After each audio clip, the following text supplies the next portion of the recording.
Welcome back to our channel, Escape Forever Free. I'm your girl Faith.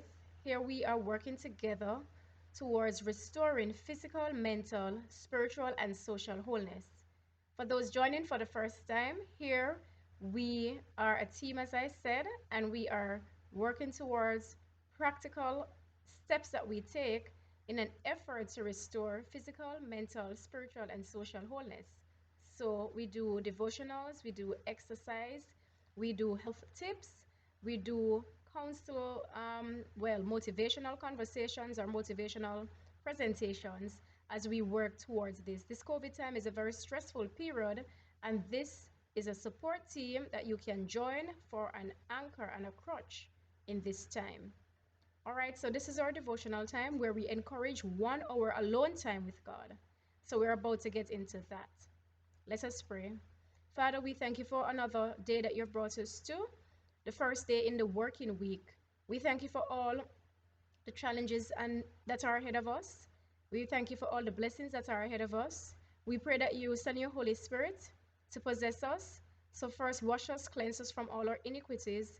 Allow your Holy Spirit to possess us and guide us in all things so that we will not hinder our own blessings. As we go about eating at your table right now, let the food that we receive in these messages make us fitter, cure us of sin, diseases of sin of the soul, and make us more prepared and ready to enter into the New Jerusalem, which is nearer now than when we even started this program. Guide us, we pray, and we invite your Holy Spirit's presence now. In Jesus' name, amen. All right, so we start off our devotional hour by sharing a devotional morning guide together, and then all of the rest of the 1 hour is alone time with God, you and God alone. So our memory text for this week, which we recite each week, which we practice each week and recite on Fridays, comes to us from Genesis 2 and verse 3. And God blessed the seventh day and sanctified it, because that in it he had rested from his work which God created and made. Genesis 2 verse 3. And God blessed the seventh day and sanctified it, because that in it he had rested from all his work which God created and had made. Repeat again. Genesis 2 and verse 3. And God blessed the seventh day and sanctified it, because that in it he had rested from all his work which God created and made. And last time, Genesis 2 and verse 3.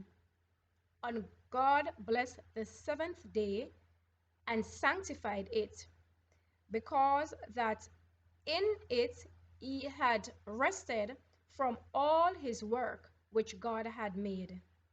May God add his blessings to this and help us to remember it as his Holy Spirit leads us to use it to glorify his name and to edify souls, even our own. Our devotional reading this morning comes to us from Maranatha, a devotional guide, written by E.G. White. The title for this morning's devotional that we're doing is Counterfeit Sanctification. The key text supporting this message and this reading, 1 John 2, verses 4 and 5. And it reads, He that saith, I know him, and keepeth not his commandments, is a liar, and the truth is not in him. But whoso keepeth his word, in him verily is the love of God perfected. Hereby know we that we are in him. The reading, Counterfeit Sanctification. The sanctification now gaining prominence in the religious world carries with it a spirit of self-exaltation and disregard for the law of God that mark it as a foreign to the religion of the Bible. Its advocates teach sanctification is an instantaneous work by which through faith alone they attain perfect holiness. Only believe is often the speech, say they, and the blessing is yours, is their conclusion. No further effort on the part of the receiver is supposedly required. At the same time, they deny the authority of the law of God, urging that they are released from obligation to keep the commandments. But it is impossible for men to be wholly in accord with the will and character of God without coming into harmony with the principles that are an expression of his very nature and will. The desire for an easy religion that requires no striving, no self-denial, no divorce from the follies of the world has made the doctrine of faith and faith only a popular doctrine. But what saith the word of God? Says the Apostle James, quote, "What doth it profit, my brethren, though a man say he hath faith and have not works? Can faith save him? Wilt thou know, O vain man, that faith without works is dead?" The testimony of the word of God is against this ensnaring doctrine of faith without works. It is not faith that claims the favor of heaven without complying with the conditions upon which mercy is to be granted. It is presumption that does this. For genuine faith has its foundation in the promises and provisions of the scripture. Let none deceive themselves with the belief that they can become holy while willfully violating even one of God's requirements. The commission of a known sin silences the witnessing voice of the Spirit and separates the soul from God. He that saith, I know him, and keepeth not his commandments, is a liar, and the truth is not in him. But whoso keepeth his word, in him verily, verily is the love of God perfected.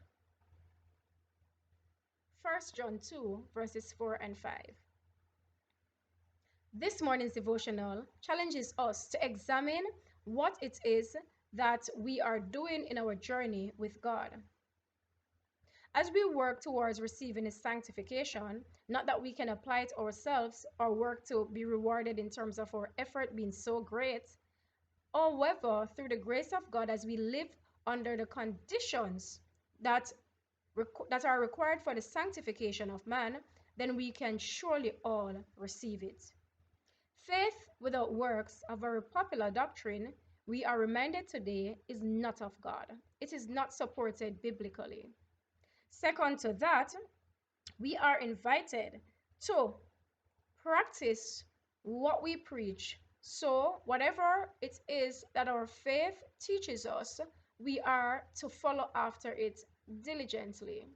That includes, if you're of the Christian faith, that that the faith and the foundation of the faith rather that borders the Christian practice are the laws of God, specifically the 10 commandments.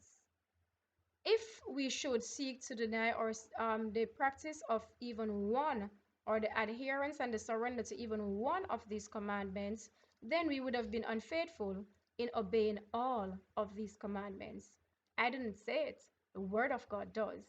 So if today, when you reflect and examine the life you are living as a Christian, as a follower of Christ, as a surrendered person following the will of God entirely, whatever you call yourself, or however you describe this journey with the Creator, if when you examine yourself, you find that you're at fault with even one of the commandments of God, do remember, faith without works is nothing.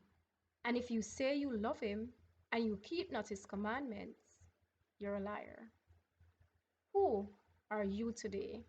May the Holy Spirit guide you to be honest, to be willing, and to be surrendered as you take the Bible as it is given and we respond to it according to the requirements of our Maker. We go to our motivational hymn to wrap up this segment of our 1 hour alone time with God. Give Me the Bible is our hymn this morning, number 272. Give me the Bible, star of gladness gleaming, to share the wonder, lone and tempest tossed. No storm can hide that peaceful radiance beaming, since Jesus came to seek and save the lost. Give me the Bible, holy message shining, thy light shall guide me in the narrow way. Precepts and promise, law and love combining, till night shall vanish in eternal day. Give me the Bible, all my steps enlighten. Teach me the danger of these realms below. The lamp of safety or the gloom shall brighten. That light alone the path of peace can show. Give me the Bible, holy message shining.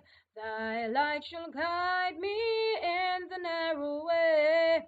Precept and promise, law and love combining, till night shall vanish in eternal day.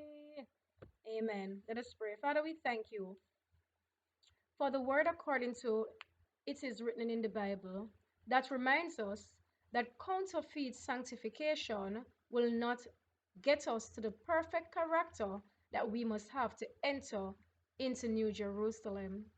I pray that all the persons in the hearing of this prayer who will agree to allow the Holy Spirit right now to do a full search and examination of them and see if there be any practice of the breaking of your laws, any practice of any counterfeit form of religion, that they will surrender those habits to you or those commitments to you this morning. Some of it might be very hard to change. Some of us might be have been doing it from we were babies. Our parents, our foreparents, all practice the same thing. Today, I pray for a type of power working through your Holy Spirit in everyone who is in agreement with this prayer to surrender themselves to the full examination and leading of the Holy Spirit to correct these habits and to find ourselves in harmony with your law so that our faith and our works can combine to bring us in good favor with you and through your Holy Spirit work to the perfection of our characters. This we beg. May all in agreement with this prayer receive the support right now, I beg. In Jesus' name, amen.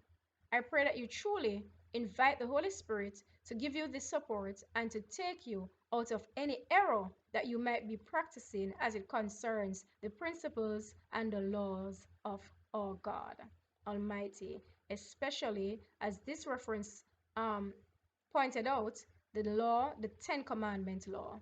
If we break one, we're guilty of all.